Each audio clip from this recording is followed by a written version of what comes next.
जनाब सैयद हैदर अली शिहाब अब इस दुनिया में नहीं रहे।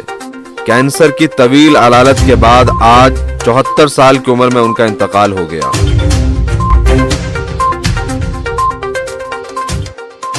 जनाब सैयद हैदर अली शिहाब अब इस दुनिया में नहीं रहे। कैंसर की तवील अलालत के बाद आज 74 साल की उम्र में उनका इंतकाल हो गया। वो इंडियन यूनियन मुस्लिम लीग केरल के सूबाई सदर और दारुल हुदा इस्लामी एकेडमी के सदर थे। वो साथ ही समस्ता केरल जमीयतुल उलमा के नायब सदर थे। इन सब के अलावा वो मुख्तलिफ इस्लामी इदारों, यतीम खानों और तंजीमों के सदर और जिम्मेदार थे। मरहूम कैंसर जैसे मुहलिक मर्ज में मुब्तला थे, जहां आज लिटिल फ्लावर अस्पताल एंगा माली में उनका इंतकाल हो गया।